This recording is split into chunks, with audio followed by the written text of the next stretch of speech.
ਚਾਹੁੰਦੇ ਕਿ ਅਕਾਲੀ ਦਲ ਜਿੱਤੇ, ਜਿੱਤਣਾ ਵੀ ਚਾਹੀਦਾ ਤੇ ਜਿਤਾਵਾਂਗੇ ਵੀ।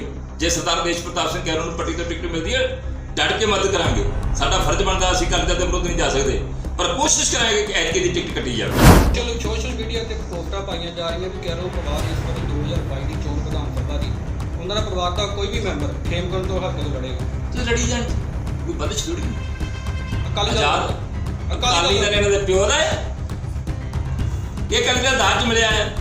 ਹਮੇਸ਼ਾ ਹੀ ਇਹਨਾਂ ਦੀ ਖੈਰ ਚਾਹੀਏ, ਹਮੇਸ਼ਾ ਹੀ ਇਹਨਾਂ ਦੀ ਸੁੱਖ ਮੰਗੀ ਹੈ, ਕਿਉਂਕਿ ਇਹਨਾਂ ਦੇ ਉੱਤੇ ਵੀ ਭਾਵੇਂ ਮੰਨਣ ਨਾ ਮੰਨਣ, ਇਹਨਾਂ ਦੇ ਉੱਤੇ ਵੀ ਜਿਹੜੀ ਸ਼੍ਰੋਮਣੀ ਅਕਾਲੀ ਦਲ ਦੀ ਮੋਹਰ ਲੱਗੀ, ਠੱਪਾ ਲੱਗਾ ਹੈ। ਉਸ ਠੱਪੇ ਕਰਕੇ ਅਸੀਂ ਹਰ ਵੇਲੇ ਹਰ ਥਾਂ ਤੇ ਹਰ ਵਕਤ ਹੀ ਸਰਦਾਰ ਦੇਸ਼ ਪ੍ਰਤਾਪ ਸਿੰਘ ਕੈਰੋਂ ਦੀ ਪੱਟੀ ਹਲਕੇ 'ਚ ਮਦਦ ਕਰਦੇ। ਇਹਨਾਂ ਦੀ ਆਦਤ ਹੈ ਕਿ ਕਿਸੇ ਦੇ ਵਫਾਦਾਰ ਬਣ ਕੇ ਚੱਲ ਹੀ ਨਹੀਂ ਸਕਦੇ। ਲਾਹਨਤ ਇਹੋ ਜਿਹੀ ਰਿਸ਼ਤੇਦਾਰੀ ਦੇ, ਲਾਹਨਤ ਇਹੋ ਜਿਹੇ ਆਗੂ ਦੇ ਜਿਹੜੇ ਕਿਸੇ ਦੇ ਵਫਾਦਾਰੀ ਨਾ ਬਣ ਸਕਦੇ। ਅਕਾਲੀ ਵਰਕਰ ਸ਼੍ਰੋਮਣੀ ਅਕਾਲੀ ਦਲ ਦੇ ਨਾਲ ਨੇ। ਇਹ ਕਹਿੰਦੇ ਸ਼੍ਰੋਮਣੀ ਅਕਾਲੀ ਦਲ ਦੀ ਗੱਲ ਨਾ ਕਰੋ, ਕੈਰੋਂ ਪਰਿਵਾਰ ਦੀ ਗੱਲ ਕਰੋ। ਕਿਹੜੇ ਕੈਰੋਂ ਪਰਿਵਾਰ ਦੀ ਗੱਲ ਕਰੀਏ? ਕੈਰੋਂ ਪਰਿਵਾਰ ਨਾਲ ਹਮੇਸ਼ਾ ਸ਼੍ਰੋਮਣੀ ਅਕਾਲੀ ਦਲ ਲੜਦਾ ਰਿਹਾ ਹੈ। ਜੈਦਰ ਮੋਹਨ ਸਿੰਘ ਤੋੜ ਵਰਗੇ ਨੂੰ ਤੁਸੀਂ ਬਰਫ਼ ਦੇ ਉੱਤੇ ਨੰਗਿਆਂ ਲੰਮਾ ਪਾ ਕੇ ਜੇਲ੍ਹਾਂ ਦੇ ਵਿੱਚ ਬੰਦ ਕਰਕੇ ਤਸ਼ੱਦਦ ਕਰਦੇ ਰਹੇ। ਸ਼੍ਰੋਮਣੀ ਅਕਾਲੀ ਦਲ ਦੇ ਪ੍ਰਧਾਨ ਦੇ ਨਾਲ ਤੇ ਹੋਰ ਜਥੇਦਾਰਾਂ ਦੇ ਉੱਤੇ ਜਿਹੜੇ ਤਸ਼ੱਦਦ ਕਰਦੇ ਰਹੇ ਨੇ। ਸਰਦਾਰ ਪ੍ਰਤਾਪ ਸਿੰਘ ਕੈਰੋਂ ਕਦੀ ਬੋਲ ਸਕਦਾ ਅਕਾਲੀ ਦਲ ਜਿਹੜੇ ਇੱਥੇ ਕਾਂਗਰਸੀ ਤੇ ਉੱਥੇ ਕਹਿੰਦੇ ਆ ਕਿ ਅਸੀਂ ਅਕਾਲੀ ਦਲ ਦੇ ਅਕਾਲੀ ਦਲ ਦੇ ਤੇ ਘੱਟ ਕਹਿੰਦੇ ਆ, ਹੋਰ ਤਰ੍ਹਾਂ ਦੇ ਬਣਦੇ ਨੇ। ਉਹ ਸਾਰੇ ਭੁਲੇਖੇ ਕੱਢਾਂਗੇ, ਕੁਛ ਨਹੀਂ ਰਹਿਣ ਦਿੰਦੇ। ਚਾਹੇ ਪ੍ਰਤਾਪ ਸਿੰਘ ਕੈਰੋਂ ਹੋਵੇ, ਚਾਹੇ ਹੋਰ ਕੋਈ ਕੈਰੋਂ ਹੋਵੇ, ਔਰ ਹਮੇਸ਼ਾ ਹੀ ਕੈਰੋਂ ਪਰਿਵਾਰ ਨੇ ਅਕਾਲੀ ਦਲ ਦੇ ਉੱਤੇ ਜ਼ਿਆਦਤੀਆਂ ਕੀਤੀਆਂ ਨੇ। ਤੇ ਤੁਹਾਨੂੰ ਤਾਂ ਖੈਰਖਾਹ ਹੋਣਾ ਚਾਹੀਦਾ ਹੈ ਕਿ ਤੁਹਾਡੀਆਂ ਉਹਨਾਂ ਜ਼ਿਆਦਤੀਆਂ ਨੂੰ ਭੁੱਲ ਕੇ ਕੈਰੋਂ ਪਰਿਵਾਰ ਨੂੰ ਸ਼੍ਰੋਮਣੀ ਅਕਾਲੀ ਦਲ ਨੇ ਇੱਕ ਨਾਲ ਲਾਇਆ, ਗੱਲ ਦੇ ਨਾਲ ਲਾਇਆ। ਪਹਿਲੀ ਤੇ ਖੱਟ ਕੇ ਉਹ ਅਕਾਲੀ ਹੈ ਹੀ ਨਹੀਂ, ਇਹ ਤਾਂ ਖੁਦ ਅਕਾਲੀ ਨਹੀਂ। ਜਿਹੜੇ ਪੱਟੀ ਹਲਕੇ ਦੀ ਅਗਵਾਈ ਕਰਦੇ ਨੇ ਅਕਾਲੀ ਦਲ ਦੇ ਨਾਂ ਤੇ, ਉਹ ਤਾਂ ਖੁਦ ਅਕਾਲੀ ਨਹੀਂ ਗਏ। ਖੁਦ ਕਹਿੰਦੇ ਅਕਾਲੀ ਦਲ ਦੀ ਗੱਲ ਹੀ ਨਾ ਕਰੋ, ਕੈਰੋਂ ਪਰਿਵਾਰ ਦੀ ਗੱਲ ਕਰੋ। ਜੇ ਬੁਢਾਪਾ ਪੈਨਸ਼ਨ ਹੈ, ਜਾਂ ਅੰਗਹੀਨ ਪੈਨਸ਼ਨ ਹੈ, ਜਾਂ ਵਿਧਵਾ ਪੈਨਸ਼ਨ ਹੈ, ਇਹ 2000 ਰੁਪਏ ਪ੍ਰਤੀ ਮਹੀਨਾ ਕਰ ਪੈਨਸ਼ਨਾਂ ਹੀ ਨਹੀਂ ਆ ਰਹੀ। ਉਲਟਾ ਕੀ ਕੀਤਾ ਯਾਰ ਕਿ ਗਰੀਬ ਲੋਕਾਂ ਨੂੰ ਜਿਨ੍ਹਾਂ ਦੀਆਂ ਪੈਨਸ਼ਨਾਂ ਲੱਗੀਆਂ ਸੀ, ਉਹਨਾਂ ਨੂੰ ਰਿਕਵਰੀ ਦੇ ਨੋਟਿਸ ਭੇਜਦੇ ਆ ਕਿ ਤੁਸੀਂ ਨਜਾਇਜ਼ ਪੈਨਸ਼ਨ ਲੈਂਦੇ। ਗਰੀਬ ਦੀ ਗਰੀਬੀ ਵੱਲ ਨਹੀਂ ਦੇਖਿਆ ਜਾ ਰਿਹਾ।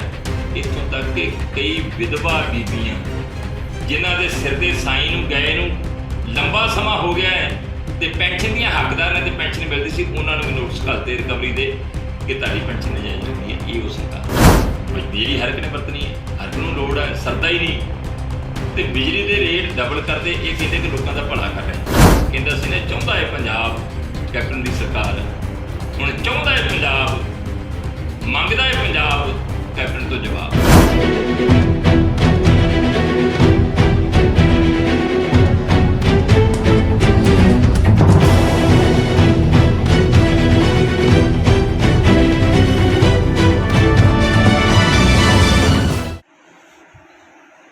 2022 ਦੀਆਂ ਵਿਧਾਨ ਸਭਾ ਚੋਣਾਂ ਨੂੰ ਮੱਦੇਨਜ਼ਰ ਰੱਖਦੇ ਹੋਏ ਤੇ ਜਿਹੜੇ ਕੈਪਟਨ ਅਮਰਿੰਦਰ ਸਿੰਘ ਨੇ 2017 ਦੀਆਂ ਵਿਧਾਨ ਸਭਾ ਚੋਣਾਂ ਦੇ ਵਿੱਚ ਪੰਜਾਬ ਦੇ ਲੋਕਾਂ ਨਾਲ ਵੱਡੇ ਵੱਡੇ ਵਾਅਦੇ ਕੀਤੇ ਸੀ,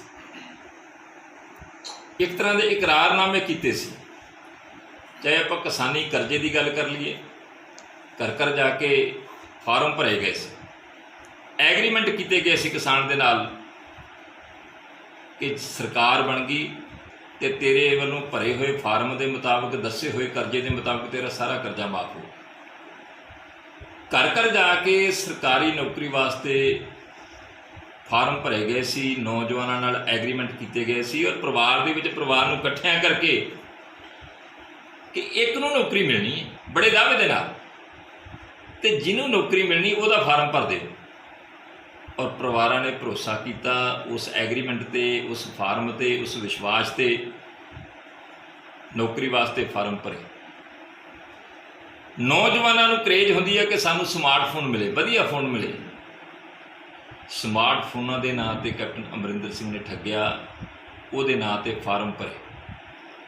ਦੁਨੀਆ ਜਹਾਨ ਦੇ ਜਿਹੜੇ ਵਾਅਦੇ ਨੇ ਕੈਪਟਨ ਅਮਰਿੰਦਰ ਸਿੰਘ ਨੇ ਪੰਜਾਬ ਦੇ ਲੋਕਾਂ ਨਾਲ ਕੀਤੇ, ਇੱਕ ਤਰ੍ਹਾਂ ਦੇ ਲਿਖਤੀ ਰੂਪ 'ਚ ਵੀ ਕੀਤੇ, ਤੇ ਨਾਲ ਹੀ ਸਭ ਤੋਂ ਵੱਡੀ ਗੱਲ ਹੈ ਕਿ ਪੰਜਾਬ ਦੇ ਲੋਕਾਂ ਦੇ ਨਾਲ ਠੱਗੀ ਮਾਰਨ ਲਈ ਕੋਈ ਕਸਰ ਬਾਕੀ ਨਹੀਂ ਰਹਿਣ ਦਿੱਤੀ ਗੁਟਕਾ ਸਾਹਿਬ ਮੱਥੇ ਨੂੰ ਲਾ ਕੇ ਦਸ਼ਮੇਸ਼ ਪਿਤਾ ਦੇ ਚਰਨਾਂ ਦੀ ਸਹੁੰ ਖਾ ਕੇ ਤਖਤ ਸ੍ਰੀ ਦਮਦਮਾ ਸਾਹਿਬ ਵੱਲ ਨੂੰ ਮੂੰਹ ਕਰਕੇ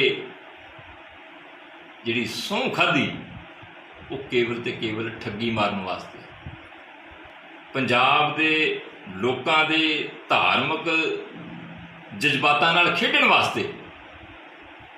ਉਹ ਸਾਰਾ ਕੁਝ ਜਿਹੜਾ ਆ ਕੈਪਟਨ ਅਮਰਿੰਦਰ ਸਿੰਘ ਨੇ ਕੀਤਾ ਤੇ ਲੋਕਾਂ ਨੇ ਵਿਸ਼ਵਾਸ ਕੀਤਾ ਤੇ ਬੜੀ ਖੁਸ਼ੀ ਦੇ ਨਾਲ ਕੈਪਟਨ ਅਮਰਿੰਦਰ ਸਿੰਘ ਦੀ 2017 ਦੇ ਵਿੱਚ ਸਰਕਾਰ ਬਣਾ ਦਿੱਤੀ।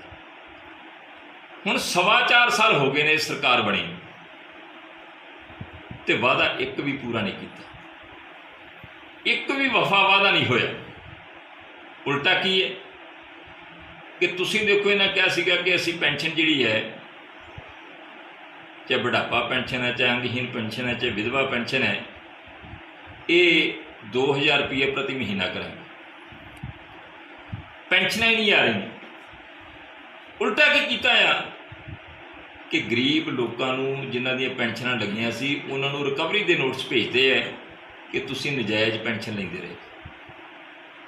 ਇੱਥੋਂ ਤੱਕ ਕਿ ਇਹ ਤਾਂ ਹੋ ਸਕਦਾ ਕਿ ਕੋਈ 60 ਸਾਲ ਵਾਲੇ ਨੇ 65 ਸਾਲ ਦੱਸ ਕੇ ਆਪਦੀ ਪੈਨਸ਼ਨ ਲਵਾ ਲਈ ਹੋਵੇ, ਕਿਸੇ ਬੀਬੀ ਦੀ ਉਮਰ ਘੱਟ ਬਣਦੀ ਹੋਵੇ, ਉਹਨੇ ਵੱਧ ਦੱਸ ਕੇ ਲਵਾ ਲਈ ਹੋਵੇ। ਗਰੀਬ ਲੋਕੀ ਫਾਇਦਾ ਲੈਣ ਦੀ ਕੋਸ਼ਿਸ਼ ਕਰਦੇ, ਗੱਲ ਵੱਖਰੀ ਹੈ। ਗਰੀਬ ਦੀ ਗਰੀਬੀ ਵੱਲ ਨਹੀਂ ਦੇਖਿਆ ਜਾ ਰਿਹਾ। ਇੱਥੋਂ ਤੱਕ ਕਿ ਕਈ ਵਿਧਵਾ ਬੀਬੀਆਂ ਜਿਨ੍ਹਾਂ ਦੇ ਸਿਰ ਦੇ ਸਾਈਂ ਨੂੰ ਗਏ ਨੂੰ ਲੰਬਾ ਸਮਾਂ ਹੋ ਗਿਆ ਹੈ ਤੇ ਪੈਨਸ਼ਨ ਦੀਆਂ ਹੱਕਦਾਰ ਨੇ ਤੇ ਪੈਨਸ਼ਨ ਮਿਲਦੀ ਸੀ, ਉਹਨਾਂ ਨੂੰ ਵੀ ਨੋਟਿਸ ਘੱਲਤੇ ਰਿਕਵਰੀ ਦੇ ਕਿ ਤੁਹਾਡੀ ਪੈਨਸ਼ਨ ਨਜਾਇਜ਼ ਲੱਗੀ ਹੈ। ਇਹ ਉਹ ਸਰਕਾਰ। ਇਸ ਕਰਕੇ ਜਿਹੜੀ ਆ ਹੁਣ ਤੁਸੀਂ ਦੇਖੋ, ਪੰਜਾਬ ਦੇ ਅੰਦਰ ਜਿਹੜੀ ਬਿਜਲੀ ਦੀ ਸਪਲਾਈ ਸਭ ਤੋਂ ਪਹਿਲਾਂ ਜੋ ਮੈਂ ਸੁਣਿਆ ਜਾਂ ਜੋ ਮੈਨੂੰ ਪਤਾ ਲੱਗਾ ਕਿ 1956 'ਚ ਆਈ। 1956 ਤੋਂ ਲੈ ਕੇ ਲਗਾਤਾਰ ਬਿਜਲੀ ਦੇ ਰੇਟ ਹੌਲੀ ਹੌਲੀ ਵੱਧਦੇ 2017 ਦੀਆਂ ਵਿਧਾਨ ਸਭਾ ਚੋਣਾਂ ਤੱਕ 5 ਰੁਪਏ 40 ਪੈਸੇ ਯੂਨਿਟ ਸੀ। 2017 ਦੀਆਂ ਵਿਧਾਨ ਸਭਾ ਚੋਣਾਂ ਤੱਕ, ਜਦ ਤੱਕ ਸ਼੍ਰੋਮਣੀ ਅਕਾਲੀ ਦਲ ਦੀ ਸਰਕਾਰ ਸੀ, ਪੰਜਾਬ ਦੇ ਅੰਦਰ ਉਹਦਾ ਰੇਟ ਸੀ 5 ਰੁਪਏ 40 ਪੈਸੇ। ਤੇ ਹੁਣ 4 ਸਾਲ ਤੋਂ ਉੱਪਰ ਕੈਪਟਨ ਸਰਕਾਰ ਨੂੰ ਹੋ ਗਈ ਤੇ ਰੇਟ ਕੀ ਹੋ ਗਿਆ? 10 ਰੁਪਏ ਹੋ ਗਿਆ। ਇੱਕ ਤਰ੍ਹਾਂ ਦਾ ਡਬਲ ਹੋ ਗਿਆ ਰੇਟ। ਕਚੂਮਰ ਕੱਢਤਾ ਲੋਕਾਂ ਦਾ। ਬਿਜਲੀ ਹਰ ਇੱਕ ਨੇ ਵਰਤਣੀ ਹੈ, ਹਰ ਇੱਕ ਨੂੰ ਲੋੜ ਹੈ, ਸਰਦਾ ਹੀ ਨਹੀਂ ਤੇ ਬਿਜਲੀ ਦੇ ਰੇਟ ਡਬਲ ਕਰਦੇ। ਇਹ ਕਹਿੰਦੇ ਕਿ ਲੋਕਾਂ ਦਾ ਭਲਾ ਕਰ ਰਹੇ। ਸਹੂਲਤ ਕੋਈ ਦਿੱਤੀ ਨਹੀਂ ਜਾ ਰਹੀ।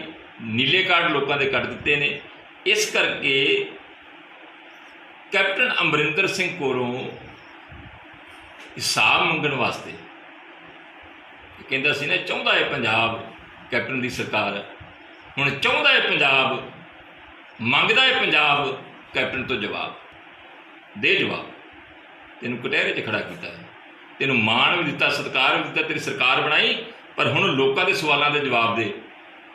ਇਸ ਸੰਬੰਧ ਦੇ ਵਿੱਚ 15 ਮਾਰਚ ਨੂੰ ਸੋਮਵਾਰ ਵਾਲੇ ਦਿਨ ਬਹੁਤ ਹੀ ਲਾਮਿਸਾਲ ਜਿਹੜੀ ਸ਼੍ਰੋਮਣੀ ਅਕਾਲੀ ਦਲ ਦੀ ਰੈਲੀ ਜਿਹੜੀ ਹੈ ਉਹ ਦਾਣਾ ਮੰਡੀ ਅਮਰਕੋਟ ਵਿਖੇ ਵਿਧਾਨ ਸਭਾ ਹਲਕਾ ਖੇਮਕਰਨ ਦੀ ਹੋ ਰਹੀ ਹੈ, ਜਿਹਦੇ ਵਿੱਚ ਸ਼੍ਰੋਮਣੀ ਅਕਾਲੀ ਦਲ ਦੇ ਪ੍ਰਧਾਨ ਸਰਦਾਰ ਸੁਖਬੀਰ ਸਿੰਘ ਬਾਦਲ, ਸਰਦਾਰ ਬਿਕਰਮ ਸਿੰਘ ਮਜੀਠੀਆ ਤੇ ਸਮੁੱਚੀ ਲੀਡਰਸ਼ਿਪ ਜਿਹੜੀ ਹੈ ਉਹਦੇ ਵਿੱਚ ਸ਼ਿਰਕਤ ਕਰਨਗੇ ਔਰ ਇੱਥੋਂ ਦੇ ਲੋਕਾਂ ਨੂੰ ਸੰਬੋਧਨ ਹੋਣਗੇ। ਔਰ ਸਾਡੇ ਵਾਸਤੇ ਇਹ ਮਾਣ ਵਾਲੀ ਗੱਲ ਹੈ ਕਿ ਸਰਦਾਰ ਸੁਖਬੀਰ ਸਿੰਘ ਬਾਦਲ ਹੋਰਾਂ ਨੇ ਸਾਡੇ ਤੇ ਭਰੋਸਾ ਪ੍ਰਗਟ ਕੀਤਾ। ਵਿਧਾਨ ਸਭਾ ਹਲਕਾ ਖੇਮਕਰਨ ਦੇ ਅਕਾਲੀ ਵਰਕਰਾਂ ਤੇ ਭਰੋਸਾ ਪ੍ਰਗਟ ਕੀਤਾ, ਵਿਸ਼ਵਾਸ ਉਹਨਾਂ ਨੇ ਪ੍ਰਗਟ ਕੀਤਾ ਕਿ ਉਹਨਾਂ ਨੇ ਕਿਹਾ ਕਿ 2022 ਦੀਆਂ ਚੋਣਾਂ ਨੂੰ ਲੈ ਕੇ ਜਿਹੜੀਆਂ ਰੈਲੀਆਂ ਸ਼ੁਰੂ ਕੀਤੀਆਂ ਜਾ ਰਹੀਆਂ ਨੇ, ਜਿਹੜੀ ਕੈਪਟਨ ਸਰਕਾਰ ਦੀ ਕਾਰਗੁਜ਼ਾਰੀ ਦੇ ਵਿਰੁੱਧ ਰੈਲੀਆਂ ਦੀ ਸ਼ੁਰੂਆਤ ਕੀਤੀ ਜਾ ਰਹੀ ਹੈ, ਤਾਂ ਮੈਂ ਚਾਹੁੰਦਾ ਕਿ ਸਭ ਤੋਂ ਪਹਿਲੀ ਰੈਲੀ ਜਿਹੜੀ ਹੈ ਉਹ ਵਿਧਾਨ ਸਭਾ ਹਲਕਾ ਖੇਮਕਰਨ ਤੋਂ ਕੀਤੀ ਜਾਵੇ। ਇਸ ਕਰਕੇ ਖੇਮਕਰਨ 'ਚ ਕੀਤੀ ਜਾਵੇ ਕਿ ਖੇਮਕਰਨ ਦੇ ਹਲਕੇ ਦੇ ਅਕਾਲੀ ਵਰਕਰਾਂ ਦਾ ਇਕੱਠ, ਰੈਲੀ, ਕਾਨਫਰੰਸ ਹਮੇਸ਼ਾ ਹੀ ਇਤਿਹਾਸਕ ਰਹੀ ਹੈ ਤੇ ਜਿਹੜਾ ਧੂਮ ਧੜੱਕੇ ਦੇ ਨਾਲ ਜਿਹੜਾ ਆ ਇੱਥੋਂ ਸ਼ੁਰੂਆਤ ਕੀਤੀ ਜਾਵੇ ਤੇ ਅਸੀਂ ਉਹਨਾਂ ਦੇ ਭਰੋਸੇ ਨੂੰ ਕਾਇਮ ਰੱਖਾਂਗੇ। ਔਰ ਜਿਸ ਤਰ੍ਹਾਂ ਦੀਆਂ ਰੈਲੀਆਂ ਪਿੱਛੇ ਕਰਦੇ ਰਹੇ ਹਾਂ, ਉਸ ਤੋਂ ਵੀ ਵੱਡਾ ਤੇ ਲਾਮਿਸਾਲ ਇਕੱਠ ਜਿਹੜਾ ਹੈ ਉਹ 15 ਮਾਰਚ ਨੂੰ ਦਾਣਾ ਮੰਡੀ ਅਮਰਕੋਟ ਵਿਖੇ ਹੋਏਗਾ। ਅਕਾਲੀ ਵਰਕਰਾਂ ਦੀਆਂ ਪਿੰਡ ਵਾਈਜ਼, ਜ਼ੋਨ ਵਾਈਜ਼, ਪਿੰਡ ਵਾਈਜ਼ ਹਰੇਕ ਵਰਕਰ ਨੂੰ ਇਨਵੋਲਵ ਕਰਕੇ ਜਿਹੜੀਆਂ ਡਿਊਟੀਆਂ ਲਾ ਦਿੱਤੀਆਂ ਨੇ। ਪਿਛਲੇ 5 ਦਿਨਾਂ ਤੋਂ ਲਗਾਤਾਰ ਮੀਟਿੰਗਾਂ ਜਾਰੀ ਨੇ। ਮੀਟਿੰਗਾਂ ਹੀ ਛੋਟੇ ਜ਼ੋਨ ਬਣਾ ਕੇ ਅਸੀਂ ਮੀਟਿੰਗਾਂ ਸਾਦੇ ਅਤੇ ਮੀਟਿੰਗਾਂ ਹੀ ਰੈਲੀ ਦਾ ਰੂਪ ਧਾਰਨ ਕਰ ਜਾਂਦੀਆਂ ਨੇ। ਅੱਜ ਸਾਡੀ ਕੇਵਲ ਅਤੇ ਕੇਵਲ ਇੱਕ ਤਰ੍ਹਾਂ 2 ਸ਼ਹਿਰਾਂ ਦੀ ਮੀਟਿੰਗ ਹੈ, ਖੇਮਕਰਨ ਦੀ ਅਤੇ ਭਿੱਖੀਵਿੰਡ ਦੀ, ਅਤੇ ਨਾਲ ਵਲਟੋਹੇ ਨਗਰ ਦੀ ਮੀਟਿੰਗ ਹੈ। ਅਤੇ ਤੁਸੀਂ ਇਹ ਹਿਸਾਬ ਲਾ ਲਓ, ਬਾਹਰ ਮੇਰਾ ਖਿਆਲ ਹੈ ਕਿ ਰੈਲੀ ਬਣੀ ਪਈ ਹੈ ਕਿ ਇਸ ਤਰ੍ਹਾਂ ਦਾ ਲੋਕਾਂ ਵੱਲੋਂ, ਵਰਕਰਾਂ ਵੱਲੋਂ ਉਤਸ਼ਾਹ ਮਿਲ ਰਿਹਾ ਹੈ। ਅਤੇ ਸਾਨੂੰ ਆਸ ਹੈ ਕਿ ਜਿਹੜੀਆਂ ਪਹਿਲੀਆਂ ਰੈਲੀਆਂ ਹੁੰਦੀਆਂ ਰਹੀਆਂ ਨੇ ਉਹਨਾਂ ਤੋਂ ਵੀ ਜਿਹੜੀ ਹੈ ਇਤਿਹਾਸਕ ਅਤੇ ਲਾਮਸਲ ਰੈਲੀ ਹੋਈ। ਹਲਕਾ ਖੇਮਕਰਨ ਦੇ ਵਿੱਚ ਦੇਸ਼ ਪ੍ਰਤਾਪ ਕੈਰੋਂ ਵੱਲੋਂ ਇੱਥੇ ਜਿਹੜਾ ਦੌਰਾ ਕਰਕੇ ਨੁੱਕਰ ਮੀਟਿੰਗਾਂ ਕੀਤੀਆਂ ਜਾ ਰਹੀਆਂ, ਉਸ ਬਾਰੇ ਕੀ ਕਹਿਣਾ ਚਾਹੁੰਦੇ ਹੋ? ਦੇਖੋ, ਸਰਦਾਰ ਆਦੇਸ਼ ਪ੍ਰਤਾਪ ਸਿੰਘ ਕੈਰੋਂ ਸਤਿਕਾਰਯੋਗ ਨੇ,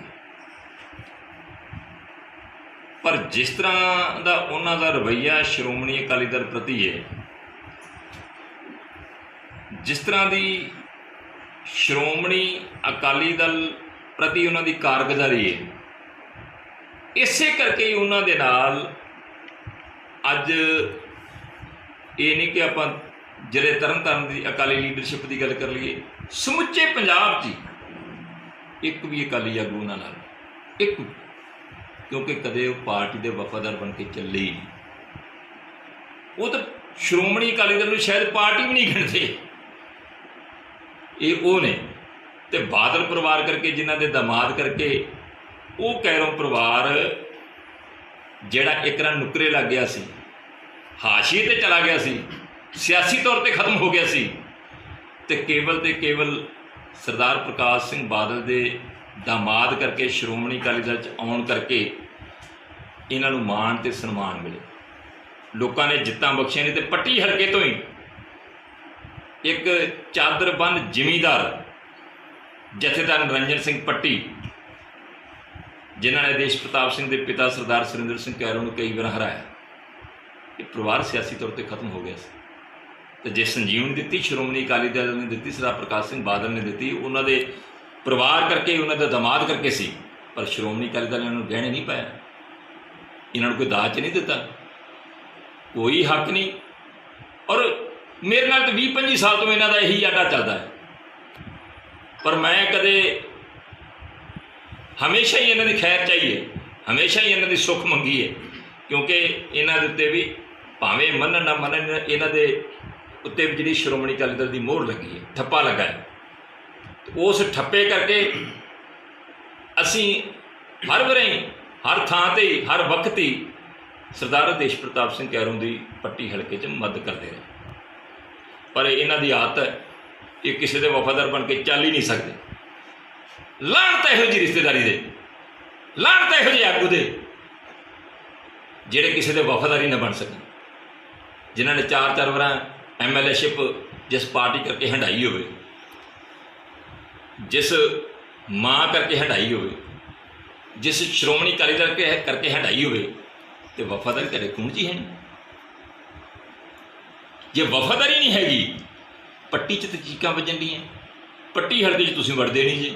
ਪੱਟੀ ਹਲਕੇ ਦੇ ਵਰਕਰ ਮੇਰੇ ਕੋਲ ਚੀਕਦੇ ਨੇ ਕਿ ਸਾਡੇ ਤੁਸੀਂ ਜ਼ਿਲ੍ਹਾ ਪ੍ਰਧਾਨ ਜੇ, ਸਾਡੇ ਵੀ ਕੋਈ ਵਾਲੀ ਵਾਰਸ ਬਣੋ, ਅਤੇ ਚੱਕ ਕੇ ਮੂੰਹ ਅਤੇ ਖੇਮਕਰਨ ਜਾਣ ਕੇ ਅਤੇ ਮੀਟਿੰਗਾਂ ਕਿਹਨਾਂ ਦੇ ਘਰਾਂ 'ਚ ਕਰਦੇ ਫਿਰਦੇ ਆ, ਜਿਹਨਾਂ ਨੂੰ ਪਿੰਡ 'ਚ ਨਹੀਂ ਕੋਈ ਪੁੱਛਦਾ। ਮੇਰੇ ਖਿਆਲ ਗੁਆਂਢੀ ਵੀ ਨਹੀਂ ਪੁੱਛਦਾ, ਘਰ ਦੇ ਵੀ ਨਹੀਂ ਪੁੱਛਦੇ, ਉਹਨਾਂ ਦੇ ਘਰਾਂ 'ਚ ਵੜ ਕੇ ਇਵੇਂ ਜਾ ਕੇ 15-20 ਗੱਡੀਆਂ ਆਪਦੀਆਂ ਨੇ ਜਾ ਕੇ ਉੱਥੇ ਜਾ ਕੇ ਮੀਟਿੰਗ ਕਰਕੇ ਜੀ ਮੀਟਿੰਗ ਕਰ ਲਈ। ਆਹ ਬੈਠੇ ਅਕਾਲੀ ਦਲ ਦੇ ਵਰਕਰ, ਬਾਹਰ ਬੈਠੇ ਹੈ ਪੰਡਾਲ ਲਾ ਕੇ, ਪਿੰਡ 'ਚ ਬੈਠੇ ਨੇ ਅਕਾਲੀ ਵਰਕਰ ਸ਼੍ਰੋਮਣੀ ਅਕਾਲੀ ਦਲ ਦੇ ਨਾਲ ਨੇ। ਇਹ ਕਹਿੰਦੇ ਸ਼੍ਰੋਮਣੀ ਅਕਾਲੀ ਦਲ ਦੀ ਗੱਲ ਨਾ ਕਰੋ, ਕੈਰੋਂ ਪਰਿਵਾਰ ਦੀ ਗੱਲ ਕਰੋ। ਕਿਹੜੇ ਕੈਰੋਂ ਪਰਿਵਾਰ ਦੀ ਗੱਲ ਕਰੀਏ? ਕੈਰੋਂ ਪਰਿਵਾਰ ਨਾਲ ਹਮੇਸ਼ਾ ਸ਼੍ਰੋਮਣੀ ਅਕਾਲੀ ਦਲ ਲੜਦਾ ਰਿਹਾ ਹੈ, ਚਾਹੇ ਪ੍ਰਤਾਪ ਸਿੰਘ ਕੈਰੋਂ ਹੋਵੇ, ਚਾਹੇ ਹੋਰ ਕੋਈ ਕੈਰੋਂ ਹੋਵੇ, ਔਰ ਹਮੇਸ਼ਾ ਹੀ ਕੈਰੋਂ ਪਰਿਵਾਰ ਨੇ ਅਕਾਲੀ ਦਲ ਦੇ ਉੱਤੇ ਜ਼ਿਆਦਤੀਆਂ ਕੀਤੀਆਂ ਨੇ। ਅਤੇ ਤੁਹਾਨੂੰ ਤਾਂ ਖੈਰਖਵਾਹ ਹੋਣਾ ਚਾਹੀਦਾ ਹੈ ਕਿ ਤੁਹਾਡੀਆਂ ਉਹਨਾਂ ਜ਼ਿਆਦਤੀਆਂ ਨੂੰ ਭੁੱਲ ਕੇ ਕੈਰੋਂ ਪਰਿਵਾਰ ਨੂੰ ਸ਼੍ਰੋਮਣੀ ਅਕਾਲੀ ਦਲ ਨੇ ਹਿੱਕ ਨਾਲ ਲਾਇਆ, ਗਲ ਦੇ ਨਾਲ ਲਾਇਆ। ਸਰਦਾਰ ਪ੍ਰਕਾਸ਼ ਸਿੰਘ ਬਾਦਲ ਕਰਕੇ ਤੁਹਾਡੀਆਂ ਜ਼ਿਆਦਤੀਆਂ, ਤੁਹਾਡੇ ਪਰਿਵਾਰ ਦੀਆਂ ਜ਼ਿਆਦਤੀਆਂ ਨੂੰ ਭੁੱਲ ਕੇ, ਜਿਹੜੀਆਂ ਜਥੇਦਾਰ ਮੋਹਨ ਸਿੰਘ ਤੋੜ ਵਰਗੇ ਨੂੰ ਤੁਸੀਂ ਬਰਫ਼ ਦੇ ਉੱਤੇ ਨੰਗਿਆਂ ਲੰਮਾ ਪਾ ਕੇ ਜੇਲ੍ਹਾਂ ਦੇ ਵਿੱਚ ਬੰਦ ਕਰਕੇ ਤਸ਼ੱਦਦ ਕਰਦੇ ਰਹੇ, ਸ਼੍ਰੋਮਣੀ ਅਕਾਲੀ ਦਲ ਦੇ ਪ੍ਰਧਾਨ ਦੇ ਨਾਲ ਅਤੇ ਹੋਰ ਜਥੇਦਾਰਾਂ ਦੇ ਉੱਤੇ ਜਿਹੜੇ ਤਸ਼ੱਦਦ ਕਰਦੇ ਰਹੇ ਨੇ। ਸਰਦਾਰ ਪ੍ਰਤਾਪ ਸਿੰਘ ਕੈਰੋਂ ਕਦੀ ਭੁੱਲ ਸਕਦਾ ਅਕਾਲੀ ਦਲ? ਪਰ ਅਸੀਂ ਭੁਲਾਤਾ, ਵਡੇਰੇ ਹਿੱਤਾਂ ਨੂੰ ਭੁਲਾਤਾ। ਚਲੋ ਬੀਤੇ ਦੀ ਗੱਲ ਹੋ ਗਈ, ਪਰ ਮੇਰਾ ਖਿਆਲ ਹੈ ਕਿ ਅੱਜ ਵੀ ਇਹਨਾਂ ਦੇ ਮਨ 'ਚ ਜਿਹੜਾ ਆ ਸ਼੍ਰੋਮਣੀ ਅਕਾਲੀ ਦਲ ਪ੍ਰਤੀ ਜ਼ਹਿਰ ਹੈ। ਅੱਜ ਵੀ ਇਹ ਉਸੇ ਤਰ੍ਹਾਂ ਜਿਸ ਤਰ੍ਹਾਂ ਪ੍ਰਤਾਪ ਸਿੰਘ ਕੈਰੋਂ ਨਫ਼ਰਤ ਕਰਦੇ ਸੀ ਸ਼੍ਰੋਮਣੀ ਅਕਾਲੀ ਦਲ ਨੂੰ, ਇਹ ਉਸੇ ਤਰ੍ਹਾਂ ਹੀ ਨਫ਼ਰਤ ਕਰਦੇ ਨੇ ਤੇ ਤੁਰੇ ਫਿਰ।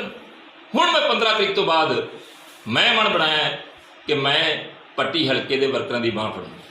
ਜਿਹੜੇ ਸ਼੍ਰੋਮਣੀ ਅਕਾਲੀ ਦਲ ਦੇ ਵਰਕਰ ਹੈ, ਜਿਹੜੇ ਲਵਾਰਸ ਹੋ ਕੇ ਬੈਠੇ ਨੇ, ਉੱਥੇ ਮੈਂ ਵਿਚਰੂੰਗਾ। ਔਰ ਮੈਨੂੰ ਉੱਥੋਂ ਦੇ ਵਰਕਰ ਕਹਿੰਦੇ ਆ ਕਿ ਬਲਟੋਆ ਸਾਹਿਬ ਤੁਸੀਂ ਆਓ, ਇੱਥੋਂ ਦੀ ਕਮਾਂਡ ਕਰੋ, ਇੱਥੋਂ ਲੜੋ। ਔਰ ਜੇ ਪਾਰਟੀ ਚਾਹੂਗੀ ਤਾਂ 2022 ਦੀ ਵਿਧਾਨ ਸਭਾ ਚੋਣ ਬਲਟੋਆ ਪਰਿਵਾਰ ਤੋਂ ਇੱਕ ਜੀ ਜਿਹੜਾ ਸਾਡਾ ਆ ਉਹ ਪੱਟੀ ਤੋਂ ਮਿਲੂ। ਸਰ ਕਈ ਵਰਕਰ ਇਹੋ ਜਿਹੇ ਆ ਜਿਹੜੇ ਪਾਰਟੀ ਲੈਵਲ ਤੇ ਇਸ ਮੁੱਦੇ ਨੂੰ ਕਿਉਂ ਨਹੀਂ ਚੁੱਕਦੇ? ਮੈਂ ਬੇਨਤੀ ਕਰਾਂ ਜੀ, ਪਹਿਲੀ ਤਾਂ ਗੱਲ ਹੈ ਕਿ ਉਹ ਅਕਾਲੀ ਹੈ ਹੀ ਨਹੀਂ, ਇਹ ਤਾਂ ਖੁਦ ਅਕਾਲੀ ਨਹੀਂ। ਜਿਹੜੇ ਪੱਟੀ ਹਲਕੇ ਦੀ ਅਗਵਾਈ ਕਰਦੇ ਨੇ ਅਕਾਲੀ ਦਲ ਦੇ ਨਾਂ 'ਤੇ, ਉਹ ਤਾਂ ਖੁਦ ਅਕਾਲੀ ਨਹੀਂ ਗਏ। ਉਹ ਤਾਂ ਕਹਿੰਦੇ ਅਕਾਲੀ ਦਲ ਦੀ ਗੱਲ ਹੀ ਨਾ ਕਰੋ, ਕੈਰੋਂ ਪਰਿਵਾਰ ਦੀ ਗੱਲ ਕਰੋ। ਤੇ ਉਹ ਕੈਰੋਂ ਪਰਿਵਾਰ ਵਾਲੇ ਜਿਹੜੇ ਇੱਥੇ ਬੈਠੇ ਆ, ਕੋਈ ਨਹੀਂ, ਮਹਾਰਾਜ ਸੱਚੇ ਪਾਤਸ਼ਾਹ ਕਿਰਪਾ ਕਰੇ 2022 ਦੇ ਵਿੱਚ ਸਰਕਾਰ ਬਣ ਜਾਣੀ ਹੈ, ਫਿਰ ਐਤਕੀ ਨਜਿੱਠਾਂਗੇ। ਐਤਕੀ ਹਾਈ ਨਹੀਂ ਰੱਖਦੇ, ਐਤਕੀ ਭੁਲੇਖੇ ਕੱਢਾਂਗੇ। ਜਿਹੜੇ ਇੱਥੇ ਕਾਂਗਰਸੀ ਅਤੇ ਉੱਥੇ ਕਹਿੰਦੇ ਆ ਕਿ ਅਸੀਂ ਅਕਾਲੀ ਦਲ ਦੇ ਹਾਂ, ਅਕਾਲੀ ਦਲ ਦੇ ਤੇ ਘੱਟ ਕਹਿੰਦੇ ਆ, ਹੋਰ ਤਰ੍ਹਾਂ ਦੇ ਬਣਦੇ ਨੇ। ਉਹ ਸਾਰੇ ਐਤਕੀ ਭੁਲੇਖੇ ਕੱਢਾਂਗੇ, ਐਤਕੀ ਕੁਛ ਨਹੀਂ ਰਹਿਣ ਦਿੰਦੇ। ਅਜਿਹਾ ਕੀ ਹੈ ਕਿ ਜਿਹੜਾ ਉਹ ਪੱਟੀ ਹਲਕਾ ਛੱਡ ਕੇ ਤੇ ਆਪਣੇ ਖੇਮਕਰਨ ਹਲਕੇ ਵੱਲ ਉਹਨਾਂ ਰੁੱਖ ਕੀਤਾ ਵਾ, ਉਹਨਾਂ ਨੂੰ ਇੱਧਰ ਕੀ ਨਜ਼ਰ ਆ ਰਿਹਾ? ਮੇਰਾ ਖਿਆਲ ਹੈ ਕਿ ਪੱਟੀ ਹਲਕੇ 'ਚ ਬਾਟੀ ਮਾਂਜੀ ਹੋਈ ਹੈ। ਚਲੋ ਅਸੀਂ ਤਾਂ ਨਹੀਂ ਚਾਹੁੰਦੇ, ਅਸੀਂ ਤਾਂ ਚਾਹੁੰਦੇ ਹਾਂ ਕਿ ਅਕਾਲੀ ਦਲ ਜਿੱਤੇ, ਜਿੱਤਣਾ ਵੀ ਚਾਹੀਦਾ ਅਤੇ ਜਿਤਾਵਾਂਗੇ ਵੀ। ਜੇ ਸਰਦਾਰ ਦੇਸ਼ ਪ੍ਰਤਾਪ ਸਿੰਘ ਕੈਰੋਂ ਨੂੰ ਪੱਟੀ ਤੋਂ ਟਿਕਟ ਮਿਲਦੀ ਹੈ, ਡਟ ਕੇ ਮਦਦ ਕਰਾਂਗੇ। ਸਾਡਾ ਫਰਜ਼ ਬਣਦਾ, ਅਸੀਂ ਅਕਾਲੀ ਦਲ ਦੇ ਵਿਰੁੱਧ ਨਹੀਂ ਜਾ ਸਕਦੇ, ਪਰ ਕੋਸ਼ਿਸ਼ ਕਰਾਂਗੇ ਕਿ ਐਤਕੀ ਦੀ ਟਿਕਟ ਕੱਟੀ ਜਾਵੇ। 2022 'ਚ ਜਿਹੜੀ ਹੈ ਆਦੇਸ਼ ਪ੍ਰਤਾਪ ਸਿੰਘ ਇਹ ਟਿਕਟ ਦੇ ਹੱਕਦਾਰ ਨਹੀਂ, ਕਿਉਂਕਿ ਪਾਰਟੀ ਦੇ ਵਫਾਦਾਰ ਨਹੀਂ, ਇਹ ਸ਼੍ਰੋਮਣੀ ਅਕਾਲੀ ਦਲ ਦੇ ਵਫਾਦਾਰ ਨਹੀਂ, ਇਹ ਸ਼੍ਰੋਮਣੀ ਅਕਾਲੀ ਦਲ ਦੀ ਵਿਰੋਧਤਾ ਕਰਦੇ ਨੇ ਔਰ ਪੱਟੀ ਹਲਕੇ ਦੇ ਵਰਕਰ ਚੀਕਦੇ ਨੇ। ਇਸ ਕਰਕੇ ਇਹਨਾਂ ਨੂੰ ਪੱਟੀ ਹਲਕੇ ਤੋਂ ਜਿਹੜਾ ਇਹਨਾਂ ਦੀ ਟਿਕਟ ਕੱਟੀ ਜਾਵੇ ਔਰ ਕਿਸੇ ਵਫਾਦਾਰ ਨੂੰ, ਕਿਸੇ ਸ਼੍ਰੋਮਣੀ ਅਕਾਲੀ ਦਲ ਨੂੰ ਸਮਰਪਿਤ ਜਿਹੜੇ ਆਗੂ ਨੇ, ਉਹਨਾਂ ਨੂੰ ਟਿਕਟ ਦਿੱਤੀ ਜਾਵੇ। ਤੇ ਇਸ ਕਰਕੇ ਜਿਹੜਾ ਉੱਥੋਂ ਇਹ ਭੱਜਣਾ ਚਾਹੁੰਦੇ ਨੇ, ਕਿਉਂਕਿ ਕਰਤੂਤ ਹੀ ਇਸ ਤਰ੍ਹਾਂ ਦੀ। ਸੋਸ਼ਲ ਮੀਡੀਆ ਤੇ ਪੋਸਟਾਂ ਪਾਈਆਂ ਜਾ ਰਹੀਆਂ ਵੀ ਕੈਰੋਂ ਪਰਿਵਾਰ ਇਸ ਵਾਰੀ 2022 ਦੀ ਚੋਣ ਵਿਧਾਨ ਸਭਾ ਦੀ ਉਹਨਾਂ ਦਾ ਪਰਿਵਾਰ ਦਾ ਕੋਈ ਵੀ ਮੈਂਬਰ ਖੇਮਕਰਨ ਤੋਂ ਹਲਕੇ ਤੋਂ ਲੜੇਗਾ। ਤੇ ਲੜੀ ਜਾਣ ਜੀ, ਕੋਈ ਬੰਦਸ਼ ਥੋੜੀ ਹੈ। ਅਕਾਲੀ ਦਲ ਇਹਨਾਂ ਦੇ ਪਿਓ ਦਾ ਹੈ, ਇਹ ਅਕਾਲੀ ਦਲ ਦਾਜ 'ਚ ਮਿਲਿਆ ਹੈ। ਅਕਾਲੀ ਦਲ ਬੈਠੇ ਹੈ, ਅਕਾਲੀ ਦਲ ਨੂੰ ਸਿੰਜਿਆ ਆ, ਅਕਾਲੀ ਦਲ ਦੀ ਖਾਤਰ ਕੁਰਬਾਨੀਆਂ ਕੀਤੀਆਂ ਨੇ, ਅਕਾਲੀ ਦਲ ਦੀ ਖਾਤਰ ਮਿਹਨਤ ਕੀਤੀ ਹੈ, ਅਕਾਲੀ ਦਲ ਦੀ ਖਾਤਰ ਲੋਕਾਂ 'ਚ ਰਹਿੰਦੇ ਹੈ। ਇਸ ਕਰਕੇ ਜਿਹੜਾ ਇਹ ਭੁਲੇਖਾ ਨਾ ਕੋਈ ਰੱਖੇ ਔਰ 15 ਤਰੀਕ ਨੂੰ ਬਾਕੀ ਰਹਿੰਦੇ ਵੀ ਜਿਹੜੇ ਭੁਲੇਖੇ ਆ ਉਹ ਦੂਰ ਹੋ ਜਾਣਗੇ। ਇਹ ਜਾਣਾ ਚਾਹੁੰਦੇ ਆ, ਇਹ ਕਾਂਗਰਸ ਜਾਣਾ ਚਾਹੁੰਦੇ, ਚਲੇ ਜਾਣ, ਛੇਤੀ ਜਾਣ, ਮਗਰੋਂ ਲੱਥਣ। ਜੇ ਜਾਣਾ ਚਾਹੁੰਦੇ ਆ, ਕਿਉਂ ਸਾਰਿਆਂ ਦੇ ਮੁਸੀਬਤ ਬਣੇ ਹੋਏ ਹੈ, ਇਵੇਂ ਨਵੀਂ ਤੋਂ ਨਵੇਂ ਸ਼ੋਸ਼ਾ ਜਿਹੇ ਛੱਡ ਦਿੰਦੇ ਆ। ਪਰ ਮੈਂ ਸ਼ਾਬਾਸ਼ ਦੇਣਾ ਸ਼੍ਰੋਮਣੀ ਅਕਾਲੀ ਦਲ ਦੇ ਖੇਮਕਰਨ ਹਲਕੇ ਦੇ ਵਰਕਰਾਂ ਨੂੰ ਕਿ ਇਹਨਾਂ ਦੀਆਂ 100 ਸਾਜ਼ਿਸ਼ਾਂ ਦੇ ਬਾਵਜੂਦ, ਇਹਨਾਂ ਦੇ 100 ਝੂਠੇ ਪ੍ਰਾਪੇਗੰਡੇ ਦੇ ਬਾਵਜੂਦ ਵੀ ਲੋਕੀ ਅਜੇ ਲਾਹਣਤਾਂ ਪਾਉਂਦੇ। ਇਹ ਆਪਣੇ ਆਪ ਨੂੰ ਕਹਾਉਂਦੇ ਨੇ ਕਿ ਅਸੀਂ ਵੱਡੇ ਆਗੂ, ਅਸੀਂ ਕੈਰੋਂ ਪਰਿਵਾਰ ਹੈ, ਜਿਨ੍ਹਾਂ ਨੂੰ ਪਤਾ ਹੀ ਨਹੀਂ। ਮੇਰਾ ਖਿਆਲ ਹੈ ਕਿ ਇੰਨਾ ਪਚਕਾਨਾਪਨ ਨੇ, ਇੰਨੀਆਂ ਮਾੜੀਆਂ ਹਰਕਤਾਂ ਮੈਂ ਕਦੇ ਕਿਤੇ ਦੇਖੀਆਂ ਹੀ ਨਹੀਂ ਗਈਆਂ। ਚਲੋ ਕਰੀ ਜਾਣ ਜੀ। ਇੱਕ ਆ ਫੀਲੇ ਜੇ ਛੱਡੇ ਹੈ, ਜਿਨ੍ਹਾਂ ਦੀ ਦੁੱਕੀ ਦੀ ਭੁਗਤ ਨਹੀਂ, ਉਹ ਤੁਰੇ ਫਿਰਦੇ ਆ, ਆਪਣੇ ਆਪ ਨੂੰ ਘੁੰਮਦੇ ਆ ਕਿ ਪਤਾ ਨਹੀਂ ਅਸੀਂ ਕੀ ਬਣ ਗਏ ਆ। ਇਹ ਫੀਲਿਆਂ ਫਾਲਿਆਂ ਨਾਲ ਮੈਂ ਨਜਿੱਠੂੰਗਾ।